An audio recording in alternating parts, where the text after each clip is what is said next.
Today on the podcast, as we continue our Japanese motorsport journey, we discover Japan's answer to Indycar. Stay tuned.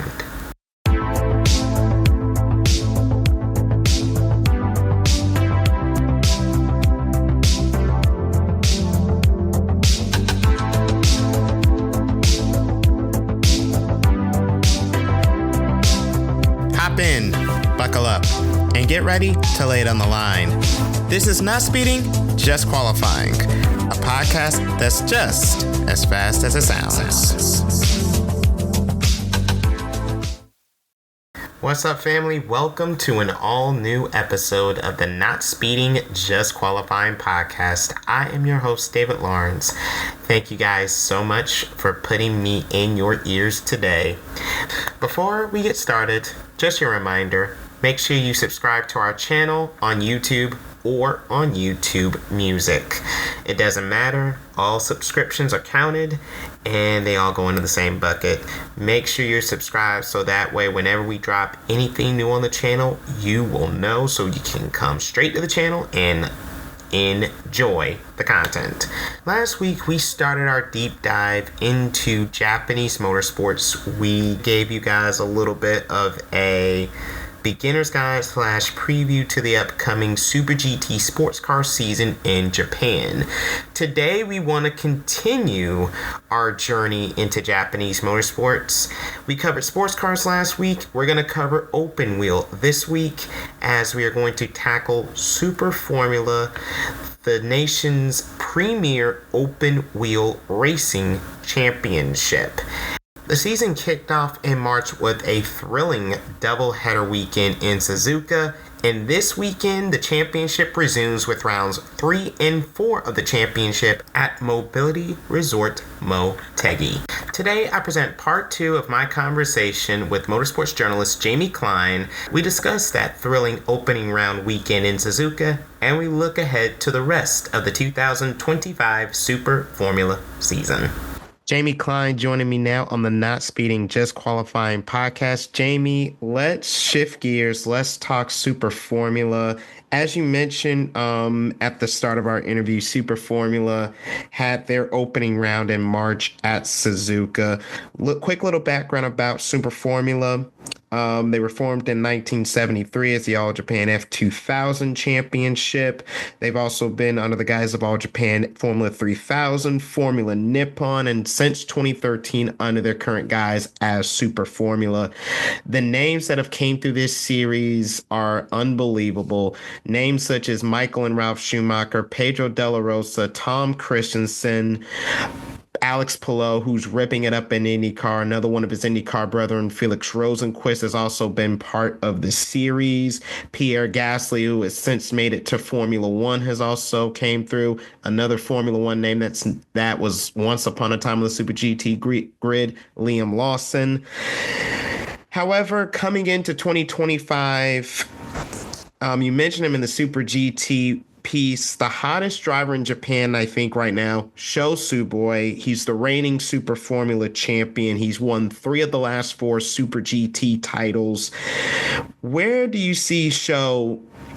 What's his forecast for 2025 based off the sample you got at Suzuka last month? Yeah, I would say that things are looking very good for Tsuboi as he bids to make it a second title this year with Tom's. So at the Suzuka, which was a double-header the opening weekend, he finished 4th and 2nd in the 2 races, which may not sound incredible, but it does put him P2 in the championship behind Ayumu Iwasa, who drives for Team Mugen. And it also comes at a circuit which has historically not been that favourable towards Tom's and Toyota. We have to mention here that there are 2 different engine suppliers, Honda and Toyota. They both have their kind of different characteristics, but the Honda cars tend to be strong at Suzuka, and especially when it's cold, and it was cold because it was early March in Japan. It's still, spring hasn't quite sprung yet. In fact, as we record today, it's snowing quite heavily in Tokyo. So, it was pretty chilly that weekend. So the Honda cars were really the ones to beat, Team Mugen and also Dandelion Racing. However, Tsuboi was easily the pick of the Toyota drivers in both races. I think he really maximised the points on offer. And as we get later in the season, as the temperatures will inevitably get much hotter later in the year, we'll go to circuits that maybe favour the Toyota runners a little bit more. We saw last year Tsuboi took a clean sweep of wins at Fuji, and Fuji this year plays host to 4 races, 2 double headers. Right. So I think Tsuboi in a very good position, basically. He's got a lot of favourable circuits coming up. And to win a championship, it's not just about how many races you win, but it's also the points you collect on your less good days. And Tsuboi has become the master of this. I will say, you brought up quite a few good points, Jamie, and I actually want to touch upon them real quick. First thing you said, I'm glad you reminded me. Super Formula, for those who are listening, it really is kind of Japan's IndyCar, because Super Formula is Japan's domestic championship. They were going to go to Korea, but that round kind of got nixed. But basically, it's kind of IndyCar to some extent. Spec chassis. You mentioned Toyota and Honda, the 2 engine suppliers in the championship, but it's all road courses instead of this grand mix of street, road, and oval like we see here in the States. As you mentioned, the opening weekend in Suzuka, you mentioned Dandelion, they basically showed out. Both of their drivers took a race apiece. I want to single out one of them in particular. Americans became familiar with him when he came over for the Rolex 24 at Daytona, and that is Kaku Ohta. He won this opening round on Saturday.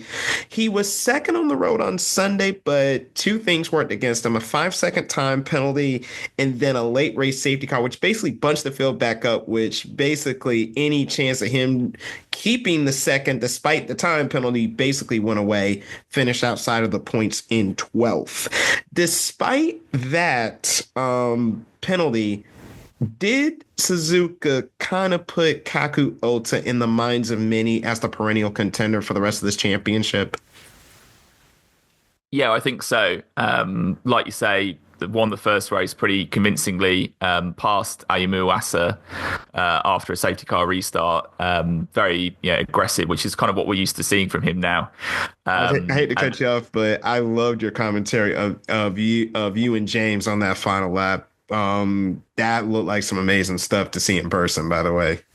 Yeah. So just where basically Ohta had run out of OTS, Iwasa was mashing the button all the way out of Spoon Curve through 130R and came so close. It was a really great finish, the 4th closest in series history actually. So that was a really good race to be there for on the ground. Unbelievable. Yeah, the following day, it was a kind of a repeat of the battle between Ohta and Iwasa, but with a slight difference because both drivers had pitted quite early. And meanwhile, Terasuke Makino, that's Ohta's teammate at Dandelion, he was out front, hadn't stopped yet, but he was getting away. Ohta was basically behind Iwasa and losing time and had to get past as soon as possible. And I think he was maybe a little bit over exuberant and he just basically left his braking far too late, went off the road, cut the final chicane and gained the position that way. That's why he got the penalty that you mentioned earlier on, David. So it was a little bit unfortunate with the safety car because he should have at least, I think, been at least third. It was touch and go between him and Tsuboi with the 5-second gap at the end. But yeah, he definitely marked himself out as a major contender this year. I think people had him on the list after last year because he won both of the 2 final races at Suzuka. So he's kind of made Suzuka as a bit of a personal fiefdom lately with 3 wins in a row. That streak coming to an end, though, with the second race at Suzuka. And like you say, I think with the being picked up by HRC to race in America and doing 3 races in the GTP with Acura and 2 in the LMP2 car. I think he just had the 12 hours of Sebring where sadly he didn't drive because the car was involved in an early incident. So that was a bit of a shame. But I think that's really boosted his confidence quite a bit. I think he really feels like he's the coming man within the Honda stable now. And actually, I've spoken to him several times over the last 18 months or so, and he loves IndyCar, and he really wants to get a chance, and he's hoping that the Meyer Shank connection perhaps could lead to at least a test in the future. So watch this space. So, real quick on Kaku, as you mentioned, he was here for Daytona. He had the perfect set to get around. He was co-sharing a car with Alex Palou, of course, Super Formula grad, 3-time IndyCar champion, Scott Dixon, who was an IndyCar legend, Felix Rosenqvist, who is still competing for actually Meyer Shank in the series now. Again, another Super Formula alum, and then Tom Blanc who has been in the Meyer Shank ranks. So he definitely had a lot of people to learn from. So if he definitely wants the IndyCar connections, he's definitely in the right place. And then I also wanted to touch real quick on, you said OTS, that's overtaking. Just for my viewers, overtaking basically is there is basically Super Formula's version of push to pass, which you kind of see in IndyCar. So just want to make sure we kind of got that cleared out. Jamie, you mentioned double headers. You mentioned Suzuka. They'll actually be back. They get 2 more rounds. A little bit of a different philosophy with the schedule for 2025. Since the pandemic, we've kind of gotten used to double header weekends, but only 1 or 2 at a time. But we've kind of flipped it. 5 of the 7 race weekends will be double headers in 2025. Makes for the longest Super Formula history. What led to the change in the philosophy, and how are the teams and the drivers kind of responding to the increase in races? Yeah, well, it's certainly much harder work for the teams, that's for sure. And don't forget, a lot of the teams are the same teams that race in Super GT, right? And also other categories. I mean, some teams even race in Super Tight Q, and even if the teams themselves don't race, a lot of the personnel do 2 or 3 different categories at the same time. So it's becoming quite a hectic schedule in Japan. However, that being said, I think it was widely acknowledged that a bit of a weakness of Super Formula was actually the relatively small number of races. It wasn't actually that long ago that we only had 7 races in a year with no double headers. And then interestingly, the pandemic actually kind of forced Super Formula to try the double header format in 2020. And I think that's what created this idea that this is what they should pursue to ultimately it's the easiest way to increase your number of races, right? You don't have to spend a huge amount of money on dramatically expanding the calendar. It just means that we start practice a day early on Friday, and we have to wake up very early in the morning on Saturday and Sunday to get to the circuit for qualifying, because they do have separate qualifying sessions for the 2 races, which is something I actually really like. It basically means the Sunday race is a total clean slate. If it goes wrong on Saturday, then you have another go. It's complete, do-over. So that's something I quite like about it. I think it is acknowledged that there needed to be more races. This was the best solution ultimately. Yeah. And actually the one happy byproduct of this is the fact that the FIA has finally increased the number of super license points on offer for Super Formula.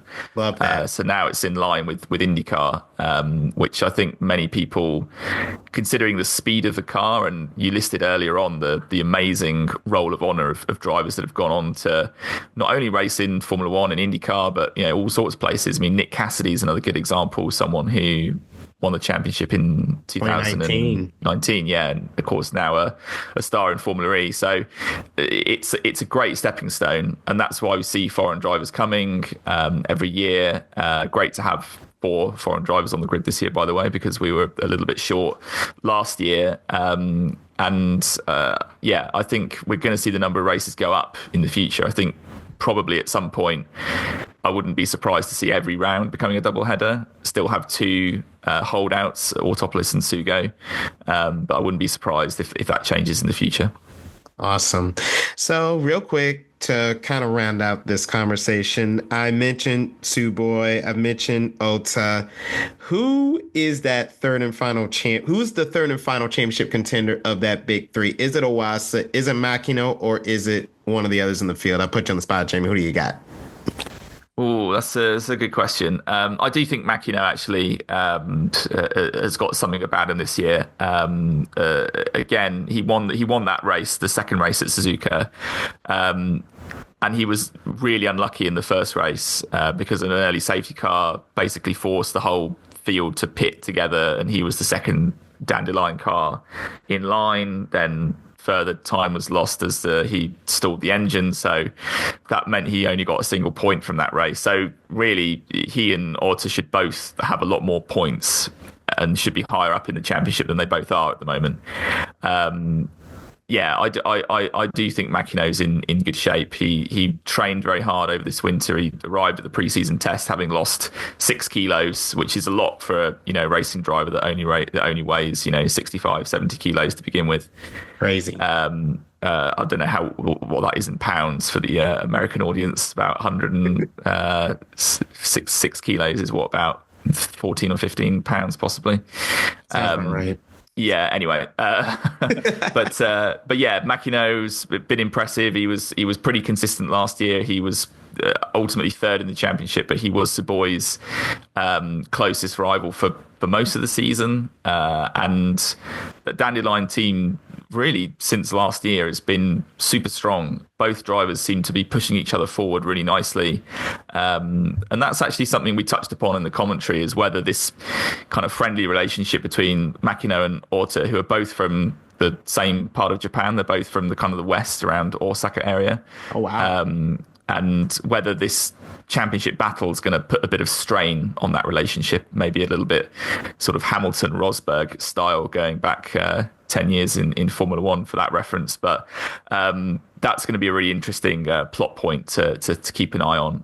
So, yeah, I think Tsuboi, Ohta, Makino, I wouldn't discount Iwasa. He is, of course, leading the championship. But I think ultimately he was probably a little bit, I wouldn't say lucky, but definitely the safety cars and things like that played in his favour slightly. So I still think it's the other three for me that are the absolute lead contenders.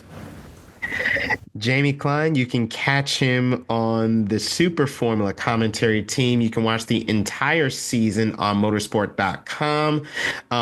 It is behind a paywall, so you will have to pay a subscription if you're outside of Japan, but definitely tune in.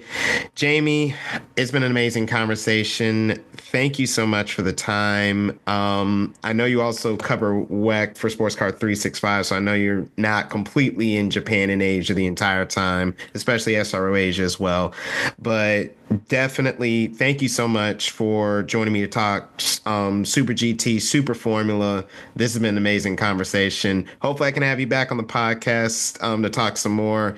But I truly appreciate it. The insight was awesome. Jamie Klein of motorsport.com, Sports Car 365, and that's being Just Qualifying podcast. Jamie, thank you so much. My pleasure, and yeah, I'll be happy to come back anytime you want to speak Japanese motorsport. Again, I cannot say thank you enough to Mr. Jamie Klein for his time to interview with me to talk Super GT and Super Formula. Jamie's a busy guy, as you heard in part 1 and also during this portion of the interview. Jamie does the English commentary with Jake Sanson for both Super GT and Super Formula for motorsport.com TV. So definitely make sure you check Jamie out on both championships this year, and also make sure you check out his writing on Sports Car 365. Jamie, again, it was an honor. Thank you so much for the time. I can't express how greatly I appreciate it. Really briefly, I do want to touch up on the teams and drivers of the 2025 Super Formula season. For the most part, most teams do run a maximum of 2 cars, a little bit like Formula One. However, unlike Formula One and like Indycar, you can run 1 car if you so desire. Again, 2 cars is not a requirement, and you can get away with running just 1. Some names you may or may not be familiar with in Super Formula include Zach O'Sullivan of Great Britain, Oliver Rasmussen of Denmark, Ayumu Iwasa. You heard those names mentioned in our interview. Those guys you may remember if you follow the European feeder formulas up to Formula 1. Those 3 names you'll be very familiar with if you have been following Formula 2 recently. A name, if you have been in the video game space, that you may be familiar with, Igor Fraga of Brazil. He races for Nakajima Racing. Igor, of course, has been the poster child of the Gran Turismo World Championships. He won the first ever world title when it became an FIA sanctioned event back in the late 2010s. Igor still is a very big name in the Gran Turismo virtual racing sphere, but he has been racing professionally in Japan, not just in Super Formula, but in the GT300 class of Super GT. Another name, if you have been following your feeder formula and you're very familiar with, Juju Noda, the daughter of former F1 driver Hideki Noda, is competing for one of the Honda powered teams. And if you are in Japan and you really focus on the Japan sphere, we mentioned Kaku, Ohta, we mentioned Sho Tsuboi.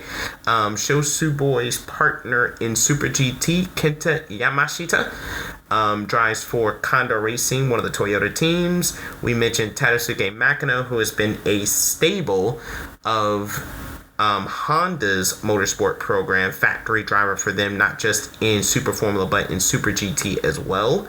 Another name to be familiar with, Kazuya Oshima, who races for Toyota both in Super Formula and Super GT, and a well-known name. Oshima, a former Super GT and Super Formula champion, and of course, still making his cameos, former Japanese F1 icon Kamui Kobayashi. Still makes the occasional appearances in the series.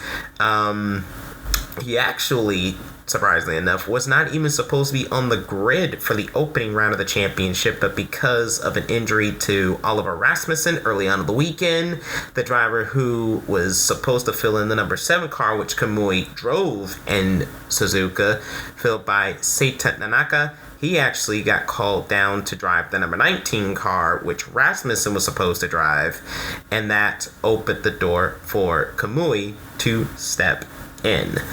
So I know that for some of you guys listening, these are going to be some unfamiliar names, but if you're in the racing sphere, these names may bring some familiarity to you. Also, real briefly, I also mentioned the drivers, so let's also talk teams for a moment.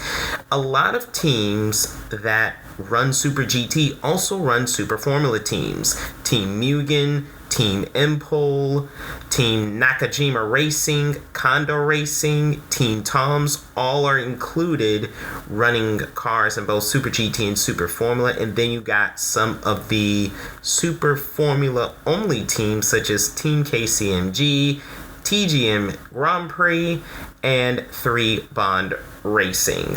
Also, Docomo Team Dandelion. Those are the major players as far as teams go in the world of Super Formula. So that concludes our Super Formula and our Japanese motorsports talk. I hope you guys have really learned a lot over the last 2 weeks. I know I've given you a lot of foreign names, but definitely, hopefully you gained a little bit insight and learned some more about the championship. One last segment before we leave you today. Let's lay down some rubber and let's get you ready for this upcoming motorsport weekend. As we mentioned, this weekend is rounds 3 and 4 of the Super Formula Championship at Motegi. You can stream those races in English on motorsport.tv. Formula 1 and F1 Academy take to the streets of Jeddah for the Saudi Arabian Grand Prix. Formula 1 Academy you can stream on F1 Academy's YouTube channel, For Formula One, check your national broadcaster for air times. Here in the US, you can catch the race on ESPN2. Round 2 of the FI World Endurance Championship is at the Autodromo Enzo E. Dino Ferrari. The 6 Hours of Imola will take place on Sunday. You can catch the action. You can stream it on FIWeb.tv, or you can tune into your national broadcaster. Here in the United States, you can watch the first and final hours on Motor Trend. You can also stream the race in its entirety on Max. Here stateside, AMA Supercross is at MetLife Stadium in East Rutherford, New Jersey, just outside of New York City. Here in the US, catch the action on NBC and Peacock. And last but not least, the NASCAR Craftsman Truck Series and Xfinity Series pay a visit to Rockingham, North Carolina, and the North Carolina Motor Speedway, affectionately known as The Rock. NASCAR Craftsman Truck Series action can be caught here stateside on FS1 on Friday night, and then you can catch the NASCAR Xfinity Series Saturday on the CW. And that, family and friends, brings us to the end of this episode. Thank you guys so much for hanging with me. I do greatly appreciate it. Before we go, just a reminder, follow us on our social media channels, X, Instagram, Blue Sky, TikTok. We're at the handle NSJQ Podcast. You can also subscribe to us on YouTube and YouTube Music. Like, share. Please get these algorithms buzzing. Last but not least, if you want to follow my personal social media channels, the links to those will be in the description box to this episode. Thank you guys so much for listening to this episode of the Not Speeding, Just Qualifying podcast. I will catch you all next time. Until then, I am David Lawrence. Always remember, you're not living life to the fullest until you're going flat out. So long, everyone.